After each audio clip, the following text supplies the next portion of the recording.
What's going on, my friends? Manny here, welcome back to another video. I just went over some footage we shot on that recent Croatia trip and I figured out, hey, I've got these really nice records of this beautiful 7A/plus called La Bamba. We've got one of Torsten and one of myself climbing the route. The perspective is nice and the same. The route is extremely beautiful with an interesting crux, so, why not make a little comparison, as it is already kind of a tradition on this channel. One thing I noticed immediately is that we climbed the route surprisingly similarly. For both of us it was the second go, about the same speed and pretty much the same beta. However, there were a few details that were different, which I'll try to highlight to maybe point out a thing or two about climbers' body types and how they prefer certain solutions over others. Because although Torsten and I have similar bodies when it comes to height, he's 176 centimeters and I'm 173 centimeters, we are quite different in terms of arm length. He's 186 centimeters wingspan, which gives him a whopping plus 10 ape index, whereas I have 174 centimeters wingspan, which is giving me a rather pathetic plus 1 ape index. And by the way, we just measured these numbers this morning before recording this voiceover, so I don't put out wrong numbers. So let's start by watching both ascents side by side, as always edited in such a way so that we take off at the exact same moment, so that we see the speed difference, and after that I'll point out a few more details that I noticed myself. The route starts off with this psychological belly, if you want to call it like that, because you have to, go kind of a few meters until you reach the first bolt to clip yourself in free solo mode. As you can see here, Torsten making use of his ridiculously long arms by grabbing this hold there immediately. A little bit more hesitation on my side there. This is where I am, getting a little bit slow, getting a little bit hesitant and, not so really sure how I get my hands onto this first big ledge up there to clip the first straw in. You don't want to make any mistakes up there, so you don't want to fall essentially. From there we see Torsten making this beautiful crossover and getting already the second quick draw in, while I am still considering how I actually could manage this situation, so to say, because I'm quite sure that I can't really do the crossover that Torsten did, but I could maybe lock this really good hold off down there, and this is exactly what I'm doing. As you can see, locking it off with the right hand, flagging a little bit with the left foot, and managing this situation that way. Here I'm clipping while Torsten is already traversing into these kind of good two pockets below the third quick draw, which he is now clipping in kind of solidly, and as you can see, resting here on the completely straight arm, which still indicates good energy, also good breathing by him, I have to say. Now he is already lining up the crux sequence, while I'm still, watching the third quick draw, waiting until I get it in.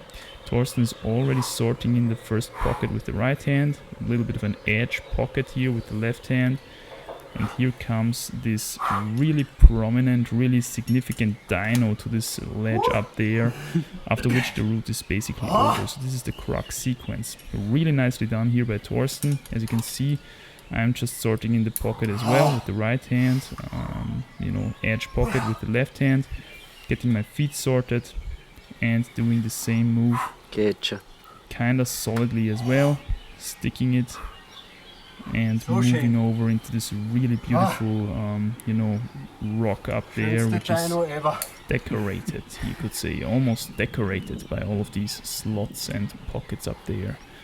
And yeah, from there it's basically I'm catching up a little bit here in terms of speed again, but as you can see, Torsten is still quite a little bit in front of me.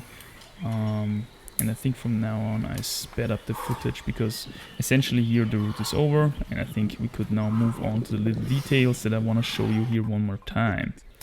So as you can see here in this really first section of the route, not even the first quick draw is in, Torsten is reaching instantly to this right hand hold, and as you can see, we're standing the exact same right foothold, holding the exact same left hand hold, and we're both kind of stretched out, but Torsten is grabbing this hold here kind of conveniently, whereas I am just grabbing a pocket below that, which I'm figuring is not good enough for the next sequence, so to say. And then I grab it with the right hand, matching it with the left hand, because you're needing it with the left hand anyways. and moving, you know, making the big move up that from this pocket, so to say. But yeah, first difference here, as you can see, the arm length of Thorsten here did matter. It caused a little bit of a beta difference, so to say. The second scene that we're gonna take a little bit more detailed look at is the clipping of the first quick draw. As you can see, we've got different solutions here. I'm already doing the next move into the ledge, you know, more on the left side of the ledge, while Thorsten is still holding it with the right hand and, you know, pulling the rope really high up and getting that clip in. I'm personally more of a fan of, you know, clipping closer to the body, which is, you know, sometimes a good idea, but also not always. You know, you can't generalize here. If you got a good hold, then it's often better to simply clip from that one. Here I want to point out the nice crossover that Thorsten did one more time, which again, this is something that is really prominent. We see this very often with people with long arms who tend to be very good on crossovers, because again, I've talked about this in the body type video already. If you've got very long arms, then crossovers are relatively more easy for your body than compared to, let's say, Gaston moves, for example, because you have kind of a, you know, bad leverage on Gaston moves, whereas if your arms are very long compared to your shoulder width, crossovers are obviously very fitting for your body.